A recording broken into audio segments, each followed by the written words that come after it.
लोकसभा चुनाव को लेकर छठे और सातवें चरण के बीच एक मुद्दा उत्तर प्रदेश के सियासी गलियारों में तैरता हुआ नजर आया। वो मुद्दा था, क्या क्षत्रिय समाज भारतीय जनता पार्टी के रवैये से नाराज है? क्या क्षत्रिय समाज नई पार्टी को इस लोकसभा चुनाव में वोट करने जा रहा है? इन सभी मुद्दों को लेकर जब बात आला कमान तक पहुंची तो उन्होंने इस मुद्दे को गंभीरता से लिया।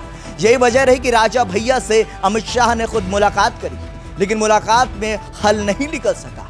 यही वजह रही कि जब राजा भैया वापस प्रतापगढ़ लौटे तो उन्होंने अपने समर्थकों से कहा कि वो स्वतंत्र हैं, जिस भी पार्टी को चाहें वोट कर सकते हैं। लेकिन इससे इतर भारतीय जनता पार्टी ने पूर्वांचल के लिए एक और निशाना साधा और उसके नए तुर्प के इक्के के रूप में नजर आए धनंजय सिंह, जिसको लेकर कहा गया कि धनंजय सिंह से साफ तौर पर भारतीय जनता पार्टी के लिए मदद की गुहार लगाई गई है। और धनंजय सिंह इस पैतरे को समझते हुए, ये यूं कहे संदेश को भांपते हुए, उन्होंने भारतीय जनता पार्टी के लिए सियासी मैदान में बखानबाजी कहें या प्रचार कहें शुरू कर दी।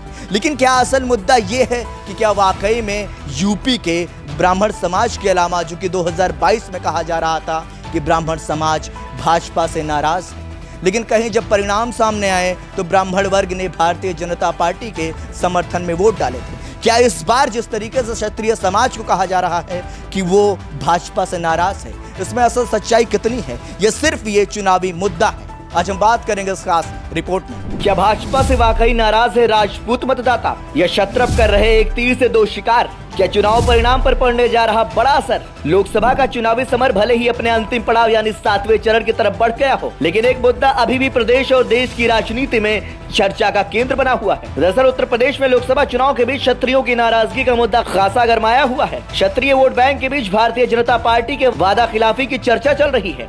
हालांकि क्षत्रियों की नाराजगी के मुद्दे को लेकर अलग अलग बातें भी राजनीतिक गलियारों में हो रही हैं। क्षत्रियों का एक वर्ग अयोध्या में प्रभु रामलला के मंदिर निर्माण को लेकर अलग अलग प्रकार की सोच रख रहा है। वहीं गुजरात से चली विरोध की हवा उत्तर प्रदेश के राजनीतिक मैदान को प्रभावित करती दिख रही है। गुजरात में पुरुषोत्तम रूपाला के क्षत्रियों को लेकर दिए गए एक बयान के बाद से मुद्दा गरमाया हुआ है। दरअसल पुरुषोत्तम रूपाला ने क्षत्रिय शासकों के अंग्रेज के साथ संबंध होने की बात कही थी। इसी मुद्दे को लेकर राजपूत वोट बैंक के बीच नाराजगी का मुद्दा गरमा गया। उत्तर प्रदेश के राजनीतिक मैदान में विपक्ष ने इस मुद्दे को भुनाने की खूब कोशिश भी की है। समाजवादी पार्टी अध्यक्ष अखिलेश यादव से लेकर बसपा प्रमुख मायावती तक ने क्षत्रियों से नाराजगी के मुद्दे को चुनावी मैदान में उछाला। पार्टी के पक्ष में माहौल बनाने की कोशिश की गई। हालांकि इसका जमीनी स्तर पर कितना असर है, ये तो चुनाव परिणाम के बाद ही सामने आ पाएगा। हालांकि कई स्थानों पर उम्मीदवारों को क्षत्रिय की नाराजगी का असर झेलना पड़ा है। यही वजह है कि फतेहपुर सीकरी से लेकर फतेहपुर लोकसभा सीट तक क्षत्रियों की नाराजगी का सामना करना पड़ा है। क्या यह क्षत्रपों की है अपनी अलग राजनीति? यूपी में क्षत्रिय नाराज थे, ये क्षत्रपों में नाराजगी किसकी थी? यह अलग चर्चा का विषय है। अपनी अलग राजनीति के जरिए उन्होंने नाराजगी दिखाने का प्रयास किया। हालांकि पश्चिमी उत्तर प्रदेश से सबसे पहले क्षत्रियों की नाराजगी का मुद्दा गरमाया था। यहाँ मुजफ्फरनगर में क्षत्रियों की नाराजगी का मुद्दा खूब उछाला गया था। दरअसल मुजफ्फरनगर से केंद्रीय मंत्री संजीव बालियान चुनावी मैदान में थे। भारतीय जनता पार्टी के ही संगीत सोम ने उनके खिलाफ राजनीतिक मोर्चेबंदी शुरू कर दी थी। संगीत सोम की तरफ से क्षत्रिय पावर दिखाने का प्रयास किया गया।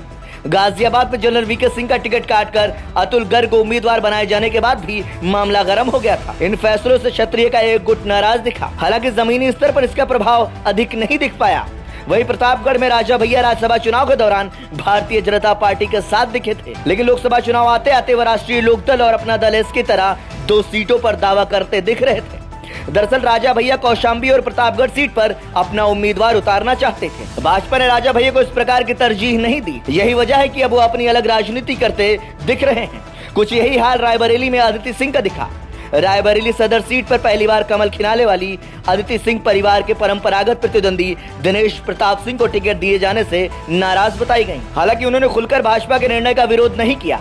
राजपूतों की नाराजगी के बीच राजनाथ सिंह से लेकर धनंजय सिंह तक को पार्टी के लिए एक अलग रूप से इस्तेमाल किया गया। क्षत्रिय से अधिक क्षत्रपों की नाराजगी से निपटने के लिए पार्टी खास फोकस करती दिख रही है। यूपी में 7% है आबादी। उत्तर प्रदेश में क्षत्रिय वोट बैंक की बात करें तो यहाँ पर कुल आबादी का 7% इस वर्ग से आता है। ऐसे में यह वर्ग जीत हार के बीच अंतर पैदा करने वाले वोट बैंक के रूप में माना जाता है। इसके अलावा क्षत्रिय वोट बैंक से जुड़े अन्य वोटर्स भी महत्वपूर्ण अंतर पैदा करते हैं। भारतीय जनता पार्टी ने जिस प्रकार से 2014 के बाद ओबीसी वोट बैंक को आधार बनाकर चुनावी मैदान में उतरना शुरू किया है, उसके बाद क्षत्रिय वोट बैंक के बीच एक अलग असर देखने को मिला है। उत्तर प्रदेश की राजनीति में क्षत्रिय और ब्राह्मण वोट बैंक लगातार अपनी अलग अलग स्थिति दिखाते रहे हैं। राजनीतिक ताकत के तौर पर ब्राह्मण और राजपूत दोनों वर्ग चुनावी मैदान में अपनी ताकत का प्रदर्शन करते रहे हैं। लोकसभा चुनाव 2024 में क्षत्रियों की नाराजगी का मुद्दा उठाकर वोट को प्रभावित करने की कोशिश की जा रही है।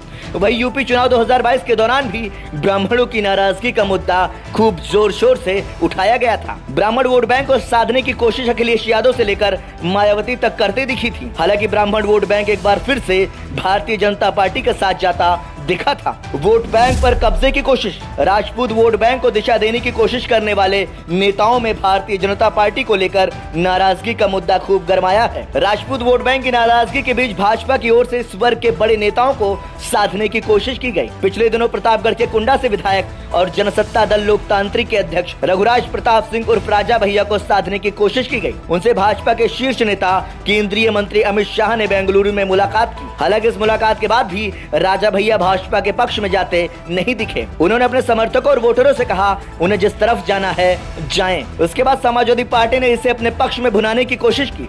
वह राजपूत वर्ग के एक अन्य नेता धनंजय सिंह को जोड़ने की कोशिश भाजपा ने की। धनंजय सिंह और उनकी पत्नी श्रीकला रेड्डी ने पिछले दिनों अमित शाह से मुलाकात की थी। दोनों की मुलाकात के बाद एक बड़े वर्ग को साथ खड़े होने का संदेश दिया गया, जिसके बाद से धनंजय सिंह अब खुले मंच से भाजपा के लिए बैटिंग करते दिख रहे हैं। खैर, इस मुद्दे की असल सच्चाई क्या है? क्या वाकई में उत्तर प्रदेश में ठाकुर वर्ग भाजपा से नाराज है या नहीं? इन सभी सवालों का जवाब आने वाली 4 जून को स्पष्ट तौर पर मिलने जा रहा है।